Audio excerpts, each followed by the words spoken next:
Hi, normal ப்ளவுஸில் full length கால்குலேஷனும் shoulder மார்க்கிங்கும் இந்த வீடியோவில் பார்க்குறோம். ஏன்னா செக்மெண்ட்டாக போடும்போது அது புரியல, ரீச் ஆகலைங்கிறதெல்லாம் வந்து ஃபீட்பேக் வந்துச்சு. அதனால் நான் ஸ்டெப் பை ஸ்டெப்பாக அப்லோட் பண்ணுறேன். ரெடி அளவு எனக்கு வந்து 14, அதுக்கு வந்து கீழே ஃபோல்டிங்காக 1.5 இன்ச் நான் கீழே விட்டுருக்கேன். அது போக 14.75 அப்லோட் பண்ணி மேலே வந்து எடுத்திருக்கேன்.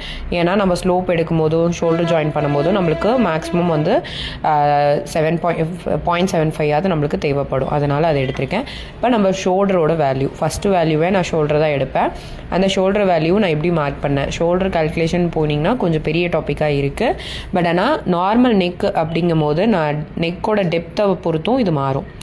அப்போ நெக்கோட டெப்த்து வந்து நான் மீடியமாக வைக்கிறேன் அப்படின்னா அதுக்கேற்ற மாதிரி நான் வந்து ஷோல்டரோட அளவு வச்சுக்குவேன். இப்போ நான் ஷோல்டர் வந்து இவங்களுக்கு 15 வந்து ஃபுல் ஷோல்டர், ஒன் சைட் ஷோல்டரோட வேல்யூ 7.5.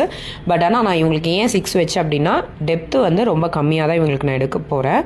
அதனால் நான் 6 வச்சுருக்கேன். ஷோல்டர் கொஞ்சம் இதாக வேணும் அப்படின்னு, ப்ராடாக வேணும்னு 6 எடுத்திருக்கேன். இதோட ஃபார்முலா எல்லாமே உங்களுக்கு வேணும்னா அப்கமிங் வீடியோஸில் நான் அப்லோட் பண்ணுறேன். தேங்க்யூ.